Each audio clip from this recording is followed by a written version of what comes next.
It's the auspicious festival of Shiv Ratri. And Sister Jayanti, could you explain to us what Maha Shiv Ratri actually is? When we say Maha Shiv Ratri, then the word Maha signifies greatness, great. And so out of all the festivals within the calendar, I would actually say that Shiv Ratri, Maha Shiv Ratri, is the greatest, because this is the commemoration of God's incarnation into the world when it's the time of darkness. They describe the Ratri, the time of darkness, when God descends to actually bring about the day. It's been said that the darkest hour is before the dawn, and if we look around the world now, we can see that it's that time of great darkness, very much needing the incarnation of God to be able to share light with the world and bring about the dawn, the new day. Sister Jayanti, you've explained the significance behind this festival, but there are many myths and legends associated with this festival. And so what are the messages that these myths are actually giving? When it's the time of Kali Yuga, the darkest hour, it's at that time that they say that God Shiva incarnates on the earth to bring about the day. And in fact, when they celebrate this, they always have, they choose the time when it's the dark night, a night without the moon, when the moon has reached its point of zero, and it's that darkest period. And it's at that time that the devotees would spend the whole night awake in God's remembrance, chanting, and then the next morning, of course, would be the day, the festival of the birth of Shiva. And through the night there would be tapasya, there would be penance, and they would also be having various offerings that they would be bringing. In particular, they would be offering milk. When they have the image of the Shivaling, they always offer milk to that image. They would offer various leaves, and in particular they would offer leaves that come from the ak plant, and that's not particularly pleasant, and so it's a surprise that that should be the offering to God. But it commemorates the fact that when human souls come to God, then when they come, then they're not very fragrant. They're a little bit thorny, they're a little bit filled with sorrow and much pain, but also filled with the vices. And so when we offer ourselves to God, we're in that condition. And then it's God's love that's able to transform us. And so the devotees aren't usually aware of this, but this is the story that always is linked with Shiv Ratri, the offering of the ak flowers and the offering of the milk, etc. One of the more spectacular myths is an event that is called the cosmic dance of Shiva. And so what does the myth say about the life, creation, the goals of life, and man's relationship with God? In fact, what they have done on the path of devotion is to say that God is the creator, the sustainer, and the destroyer, which is beautiful. And they have confused a little bit the whole subject of Shiva and Shankar together. And Shiva is the cosmic supreme being, the eternal being who is incorporeal, the being of light, who's then remembered in the form of the oval image, the Shivalingam. But Shankar is the image of tapasya, through whom evil is destroyed in the world. And they say that Shiva is the creator of Brahma, Vishnu, and Shankar.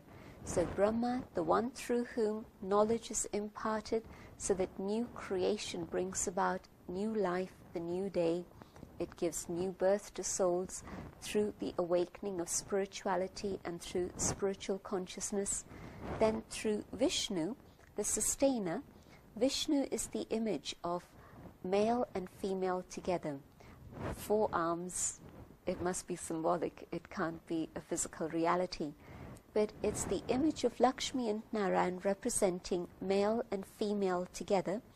And these 4 arms work together with one head, one direction.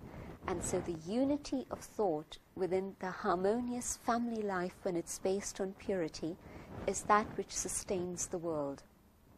And then Shankar, the image that's able to destroy all evil.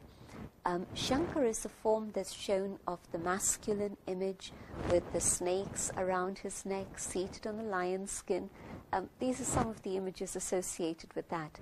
And sometimes when they show the image of Shankar, they actually have a Shivaling in front of Shankar.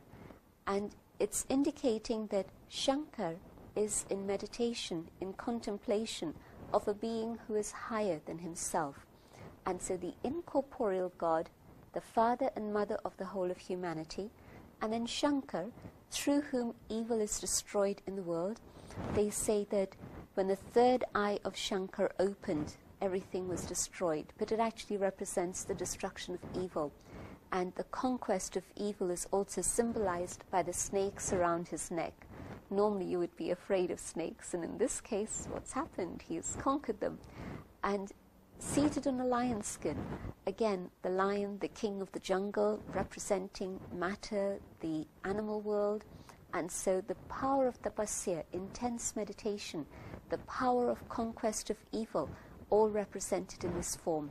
And through that also the power over the elements, the power over nature, the world around us. And so, although Shiva and Shankar have been put together, yet in fact Shiva is the supreme, and Shankar has a very specific role to play. And think about how when we talk about Shiv Ratri, we never say Shankar Ratri, we always say Shiv Ratri. And so obviously there is a difference. Or when we're talking about the Shiv Shaktis, again, the ones who are able to take God's power and have that Shakti in their life. So the Shakti, again, it's always associated with Shiva, not with Shankar. And when we speak about the Shiva Lingam, the oval image, again, it's representing God, but it's Shiva Lingam, not Shankar Lingam. So there's enough differences for us to see that, in fact, although we've put them together, they are actually two quite distinct entities, two distinct personalities. And so I think that's been part of the myth and legend. Of course, Shiva and Shankar being confused together has given rise to many other confusions about that. But if we would take it very simply, Shiva, the creator, through Brahma, the creation of a new world, through knowledge, through wisdom, through truth, through Vishnu, the sustenance of the new world, through the power of goodness, the power of purity, and through Shankar, the destruction of evil, the destruction of negativity in the world. You've spoken about Shiva and Shankar, but just focusing on the image of Shiva. And so the image of Shiva, or God, in the form of Nataraja is filled with many metaphysical allusions. And so could you comment on some of these? It's interesting because we were talking about Shiva and Shankar together, and I mentioned how with the opening of the third eye, evil is destroyed in the world. Apart from just the abstract form of evil being destroyed in the world, within the tradition in India, we would accept that time is cyclical and not linear. And so when we think about cyclical time, we're thinking about how from Satyug to Treta to Dwapar to Kali Yuga, which means from the Golden Age to the Silver Age to the Copper Age to the Iron Age, and from the Iron Age we move into the Golden Age again. And so time is eternal and time moves in the cyclical pattern. However, there's a very interesting period between the end of the Iron Age and the beginning of the Golden Age, and that's described as the Diamond Age, and that's the period of confluence. And in fact, the period of time that the figure of Nataraja refers to applies to that period of the confluence. Because what happens during the confluence period is that when God incarnates on earth at the time of darkness to actually destroy evil, to finish darkness and bring about the day, there are three things through which evil is destroyed, through which Kali Yuga ends and then Satyug, the Golden Age, is able to begin.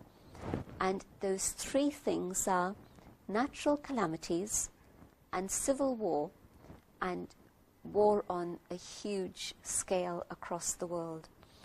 And you can see how all the things that are happening in the world today at the present time indicate that we are very much in that phase. And Nataraja symbolizes the upheaval of all the elements all together. When Kali Yuga comes to an end, yes, human energies have been reaching their point of aggression and degradation and the extreme limits of corruption. And so, yes, we have civil war and all other types of war also. But the influence of the impure soul, Tamopradhan soul, on impure matter, Tamopradhan matter, has been of such exploitation and aggression that the whole system of nature has been thrown out of balance. And so now, at the point when Kali Yuga comes to its end, the Iron Age comes to its end, all the nature, all the elements of nature come into a state of total upheaval. And the dance of Nataraja symbolizes the state of upheaval. But you see, it's like when you put clothes in a washing machine, what happens is that everything swirls around.